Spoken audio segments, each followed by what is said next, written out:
इस संसार में अगर हम ध्यान से देखें तो हर व्यक्ति किसी न किसी परेशानी में जी रहा है। कोई धन की चिंता में है, कोई परिवार की चिंता में है, कोई भविष्य की चिंता में है और कोई अपने ही मन की उलझनों में फंसा हुआ है। आज हर इंसान एक ही सवाल पूछ रहा है, मेरी परेशानियों का हल क्या है।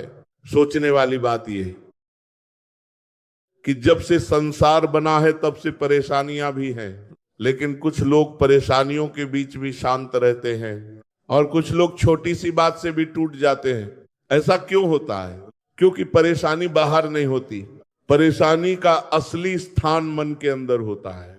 अगर मन मजबूत है तो बड़ी से बड़ी कठिनाई भी छोटी लगती है, और अगर मन मजबूत है तो बड़ी से बड़ी कठिनाई भी छोटी लगती है, और अगर मन कमजोर है तो छोटी सी समस्या भी पहाड़ जैसी लगती है। इसलिए सबसे पहले हमें समझना होगा कि परेशानी आती क्यों है। पहली बात, मनुष्य जीवन में सब कुछ अपने अनुसार चाहता है।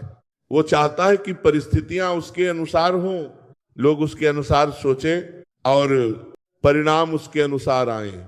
लेकिन ये संसार हमारे नियंत्रण में नहीं है। जब चीजें हमारे मन के अनुसार नहीं होती तभी मन में बेचैनी पैदा होती है, यहीं से परेशानी शुरू होती है। दूसरी बात, मनुष्य भविष्य के डर में जीता है।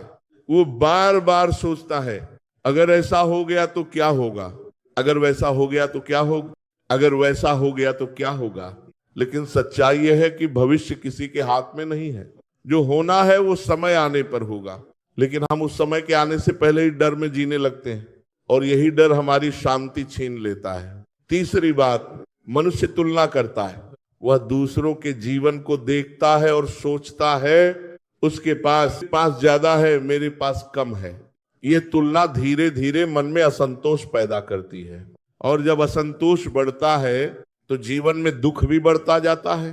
अब प्रश्न उठता है, इन परेशानियों का हल क्या है? सबसे पहला हल है स्वीकार करना। जीवन में जो परिस्थिति आई है पहले उसे स्वीकार करो। स्वीकार करने का मतलब हार मान लेना नहीं है। स्वीकार करने का मतलब है, हाँ, ये मेरी वर्तमान स्थिति है और मैं इससे सीख कर आगे बढ़ूंगा। जब मनुष्य परिस्थिति से लड़ना छोड़ देता है तो मन में शांति आने लगती है। दूसरा हल है संतोष। आज का मनुष्य संतोष भूल गया है। उसे जो मिला है वह कम लगता है और जो नहीं मिला वही बड़ा